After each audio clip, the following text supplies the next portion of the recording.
Yeah, you can come out here, baby girl. Come on, let's go. Yeah, you're just a good girl. Yes, you are. Come on, Mommy. You can come out, Mommy. You can come out. Alright, what's up, guys? Welcome back to the channel, and welcome to the channel. I'm actually making this video more for the almost 1,000 plus people who are subscribed to the channel this month, which very appreciative, really love the support. And then also for the people who are on the channel already, listen, I'm appreciate your support as well. But it's more for the people who are new to the channel, and also probably an update for you guys as well, for who follow the channel. So more of an update and more of a welcome to video for this. So hop into it. So basically what this channel is about, it's gonna be about vlog style / automotive, mainly automotive. And most of you guys are probably from the go-kart stuff. The go-kart is around still. We are going to be working on that. We'll be getting the turbo fully working again. I have it all apart. I actually have all the parts for it. I just gotta get time to work on it. Right now I'm working on this big behemoth here. This big behemoth is PD, or 2010 Peterbilt 387. Has a Cummins IXS engine in it. ISX. I'll show you guys that real quick.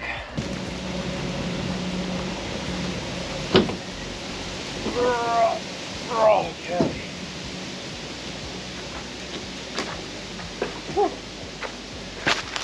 All right, so this is a Cummins ISX engine, a big ass 15-liter diesel engine. It's diesel, of course, semi. No gas engines here. So we've been working with a few problems, but we finally solved it. I'll tell you guys right here in this video what it was. Engine is running, so you guys see that video very soon, or right before this video comes out, or right after this video comes out. One or the other, I'm not sure. But basically, we're having issues with the siphon pump sucking up into here now. Now what I did learn was that this does not have to fill up all the way. It only needs to fill up to here, and that's when to change it. If it's down here, it's okay. This is only if it fills up to here, that means you actually have to change it, the filter. So, no, listen, I'm using AI. AI is not the best thing in the world. If you guys are using AI, do not take it for granted. Well, don't take it for granted, but take it for granted. Don't take it for granted, because some of the information it gives you is wrong. It's not perfect. It helps you. It helps, but doesn't fully help. But at least gives you to the right direction. I went through circles trying to make this thing fill up when it didn't need to fill up, because it kept telling me, "Oh, it needs to fill up," and then I had to specifically, you gotta go very specific to asking. I'm like, wait. So, oh no, that's right. I asked him. I'm like, well, I gave him my engine. I told him what engine I have. And he goes, no, it needs to fill up all the way, or at least halfway up. I'm like, well, it only fills up basically the bottom part of it, and that's it. And he goes, it should not be doing that. I'm like, and I forgot what it was. I was like, whatever I said, and he goes, oh, well, actually, on your specific engine, since you have a lift pump, your main pump is what mainly drives the siphon after it's running. The electric pump only does that. 'Cause I guess on the newer versions of these, they do have an electric pump actually. I don't know if it's mechanical or if it is mechanical or not. But the newer version of this engine, I know a little bit about them. They use a different fuel injection. This one has 2 cams. Newer engines do not have new cams. Do not have 2 cams. They have 1 cam for just the valve, and that's it. This one has a fuel cam for the filter. The injectors, and then it has the regular cam for the for the valves. So there's 2 cams on this. Newer ones do not have that. Newer one uses pure computerization for the injectors and very high pressure pumps to move it. So on the newer ones, I'm assuming it's supposed to fill up all the way. On this engine here particularly, it is not supposed to. Now, like I said, you gotta take that for granted, because it could be wrong about that too. I don't know. I'm not an expert on these engines or anything. So, but that's what I've been working on. We installed this engine. All the videos are on the channel. I installed this engine with a big giant lift crane, literally friggin' hang this 4-ton, or not 4-ton, 2-ton engine over our heads. Sketchy as hell, but we got it done. Got her in, got this on, got the hood on. The way this thing looked beforehand, it was devastating. But we actually had to replace this engine because the original engine was bad. It had a bad rod bearing, which killed the crank. And long story short, it was just easier to get a new engine. Not a new engine, this is actually a used engine for $13,000. Not cheap engines at all. But, and also, let me make this clear, this is not my truck. I'm just working on it. This is my father's truck. I help him out a little bit here and there, every once in a while I'll buy some parts and stuff like that. and then or accidentally use my card, and then I'd be like, whatever, forget it. Just I'll take the hit on that $100, whatever, everything on this ring and semi is $100. Gasket $100. There's a few $23 gaskets, but a lot of the gaskets are like $100 something, $300. An oil pan gasket is $300 to $400. It's ridiculous. Now we got them from Amazon for cheaper, so don't know if that's good or not, but we're not a commercial business, so who cares? If we need her, we're not spending $300 $400 on a gasket right now. After we just put almost 20 grand, 20 plus grand into this truck, probably so far. That's probably the number, I'll be honest. But yeah. So other than that, right now we're just gotta work on brakes and stuff. Figure out the brake system. It needs to be adjusted and stuff like that. The inside of the truck, guys, she's really roomy. We had the dogs in here yesterday. Like I said, she is running. I'm not gonna run her because I'm gonna let that be more of a surprise. Oh my god. For you guys, like I said, the video's gonna be coming out very soon with it running. It's gonna be running a little crappy in the video, but we're gonna have an updated video of it running fully. Let me turn the light on, actually. Yeah, not that it helps, but.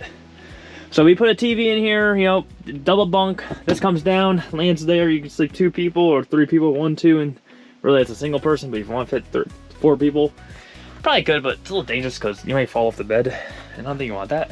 But my idea is I'm running inverters to this thing. I'm gonna get we're gonna have a generator, so I'm gonna put a lot of information I'm throwing around. I have ADHD, so if I'm talking fast, that's why. I have ADHD. My brain goes whoosh, just pew right out the window. So that's what it is for me.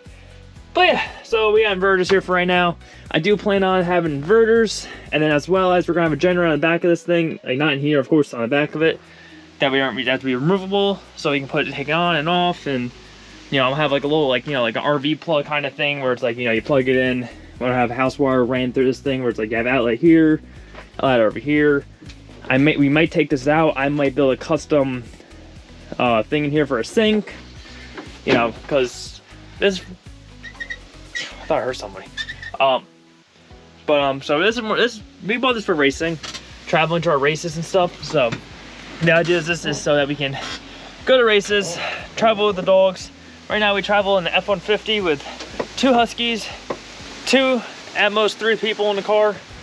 That's not a lot of room, especially when you're trying to take a nap, because me and my father will switch on and off because he comes down with me to the races now. Originally he didn't, but now he does. So now it's like, all right, well, we need to both get sleep if we can. Usually I drove straight through to Florida, but lately I just been like, all right, it's mentally draining to do that. It's like, all right, how about this? Let's get to the point where now we can just switch off and on. Like, be like, all right, let's switch, let's go. Let's enjoy the ride. Let's not be like sitting there killing ourselves over a ride. So that's the idea behind it right now. So, but yeah, the generator going right here somewhere.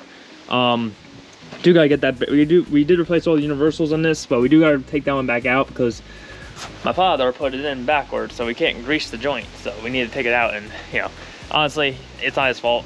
It's his fault, of course, but not his fault because, like I said, for him when he was doing it, the work he had to put in to get some of those things removed.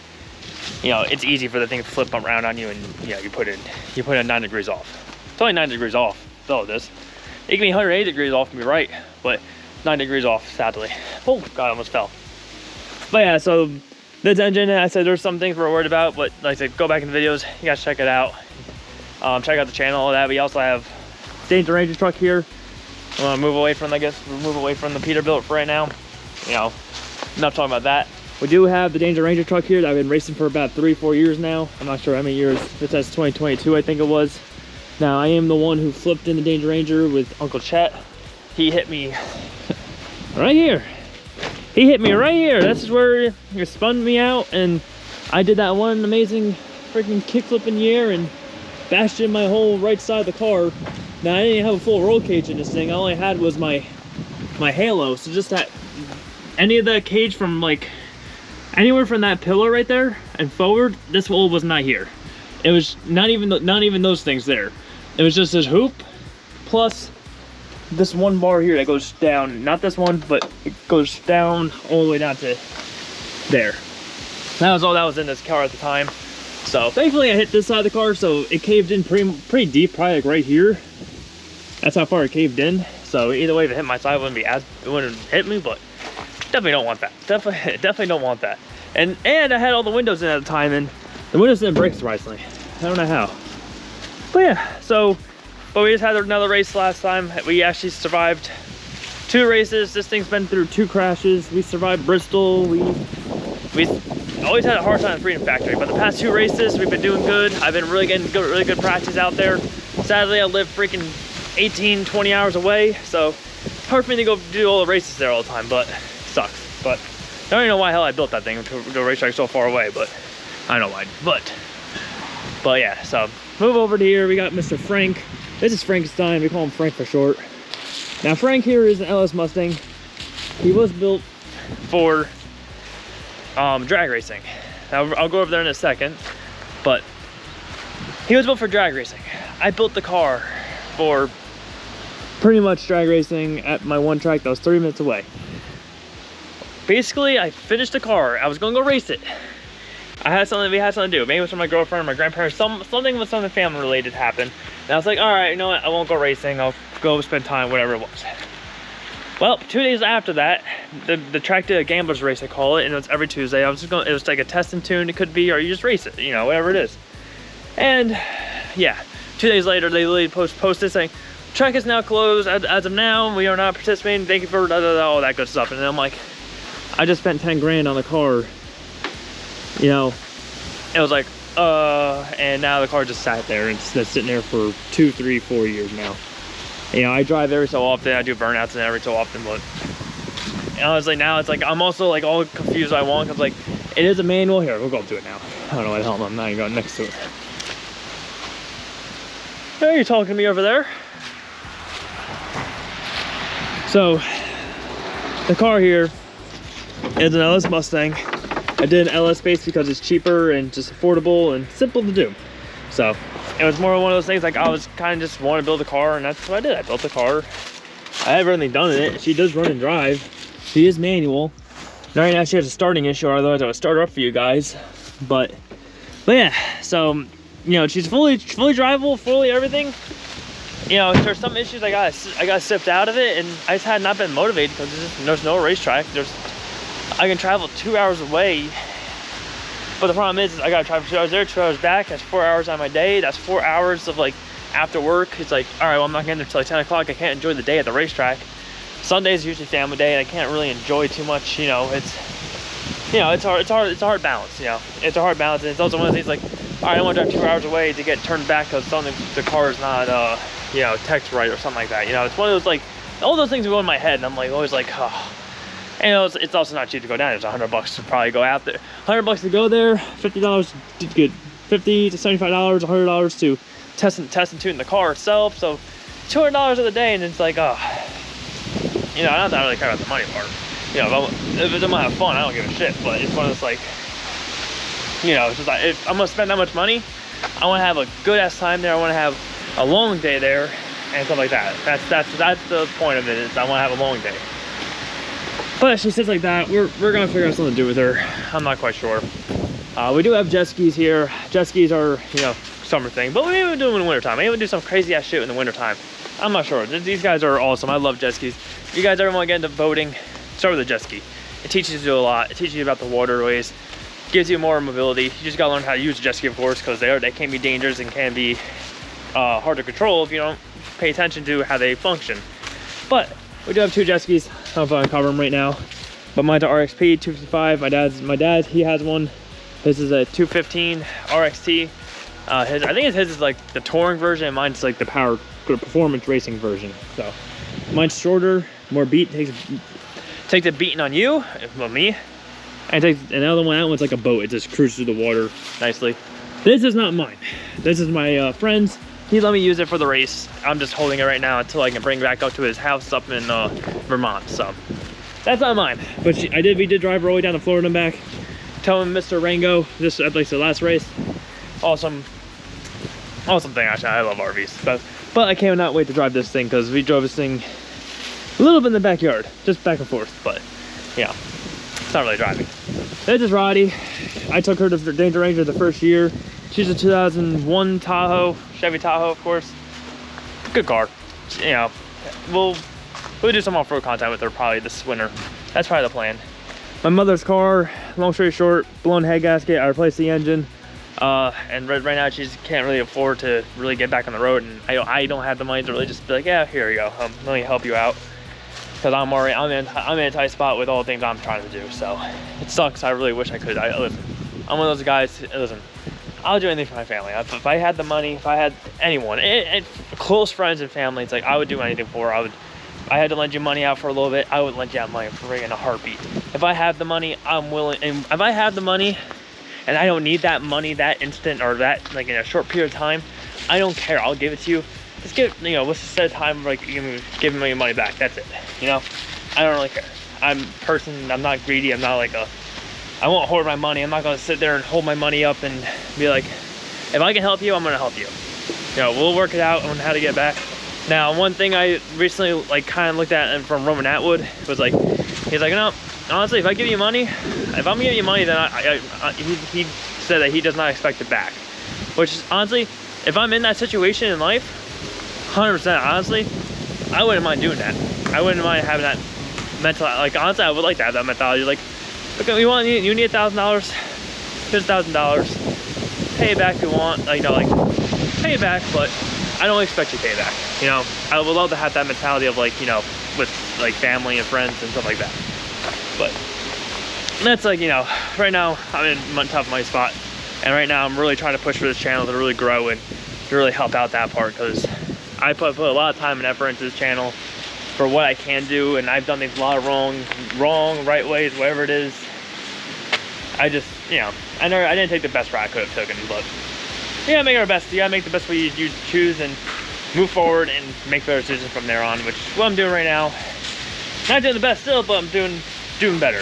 I'm definitely choosing better and figuring it out. So other than that, guys, listen, I'm gonna end the video off here, but first I'm gonna end off with, listen, I have a merch brand, Maverick Syndicate. The whole point of this brand is going to be about you being yourself and doing what you want, or like, let's say this, like, doing what you want in life.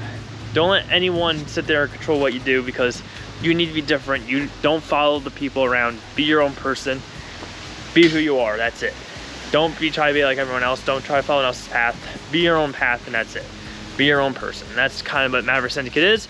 Being Maverick, being yourself, doing what you gotta do, but don't do it alone, because being alone is lonely, and you will never have a happy life if you're not with other people. Which is one thing I'm learning nowadays, which is why I built a brand. I was building a brand around the word Maverick, and then Syndicate became a big part of it, because that's something I learned late last year to beginning this year is where I learned that more. So yeah. So if you guys really want to support that, the link is down below for the merch.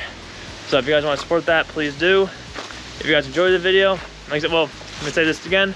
Thank you for all the new subscribers. Thank you for the subscribers are constantly watching every single day, and then new subscribers, thank you for subscribing. We are going to grow the channel to be so much more. We also have a destructive car series coming soon. We have freaking racing coming soon, more. Hopefully that's my plan, do more racing, more build content, of course. I plan on doing more builds. That's all my life is. I'm trying to be a little more, I'm trying to be more excited now. I want to get to having fun, not just building and then selling it and stuff like that. So we're gonna be building, we're gonna be buying, destroying, and stuff like that. That's the plan for next year. Supposed to be this year, but this year got a little effed up with me, so that's what it is. So once again, if you guys enjoyed the video, please like down below. If you're new and not subscribed yet, subscribe to the channel. Do whatever it takes to follow your dreams, and don't let anyone get in your way. Stay Maverick. I'll see you guys in the next one.